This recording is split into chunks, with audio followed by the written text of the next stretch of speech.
My mother was a very good violinist, and my father got a wild idea when I was only about a year old. He said, why don't we take our good music out to the small towns in the countryside and show people there what beautiful music is. In 1920, he built one of America's first automobile trailers. They didn't have plywood then. He built it out of tongue-and-groove maple with brass screws, 5.5 feet wide, 14 feet long. There was a double bed at one end for my mother and father, and my two older brothers had tiny bunks at the other end. My cradle hung from one of the hoops.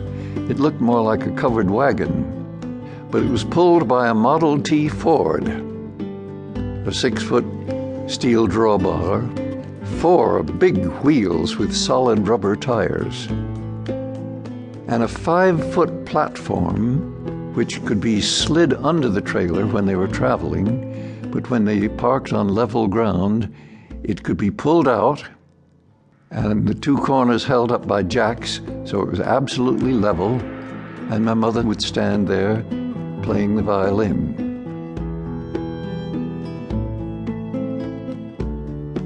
Well, one day it started raining.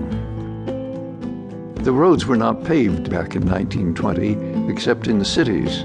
In between the cities, there were mostly dirt roads in America. The automobile age hadn't come yet. But on this rainy day, there were mud puddles, and then there were bigger puddles, until finally the entire road was covered with water. And then the fields on either side of the road were covered with water. My father says they could see sheep swimming, and then in another field there were cows swimming. My mother was getting hysterical. She said, how do you know there's a road here? My father says, well, I can still see fence posts on either side, so there must be a road between. But she says, we're all going to get drowned. Can't you turn around? He says, no, this one-lane road, I can't turn around. She said, well, I can carry Peter, but can you carry the 2 boys? Well, my father said, if the water doesn't get higher than the carburetor, the motor of the Model T Ford will keep going. Cars are rather high in those days. I think the little Ford was probably at least 7 feet high. You had to walk up to a running board and then make another big step to get inside the car.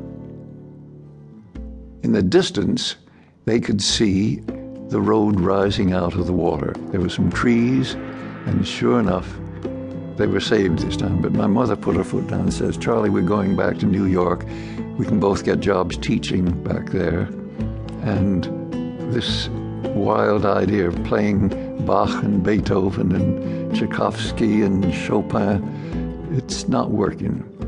Next morning they woke up with 6 serious white farmers standing around with guns, saying, we don't want no gypsies around here. And my father, in his New England accent, says, we're not gypsies, we're musicians. You're what? And my mother brings out the violin. Well, I'll be goldered. And my father says, actually, we need someplace we can camp out for a few months. The roads are so bad we can't get back north again. This was North Carolina. Well, one farmer whose name was Mackenzie says, you can camp out in a woodlot in back of my farm if you want. And for a few dollars, he got a 16-foot squad tent in an Army Navy store, and they camped there for 3 or 4 months. One night they took their classical music up to the Mackenzie's farmhouse to show them what they did. And the Mackenzies were very nice. They said, oh, that's lovely music. We play a little music too. And they took down banjos and fiddles and fiddled up a storm. And my father said for the first time in his life, he realized that people had a lot of good music. They didn't need his good music as much as he thought. Believe it or not, 5 or 6 years ago, I'm singing in Chapel Hill, and 2 elderly women come and said, are you by any chance related to the Seeger family that stayed for several months with the Mackenzies? I said, heavens, are you from that family? She said, my grandmother never stopped talking about that family from New York that stayed with them.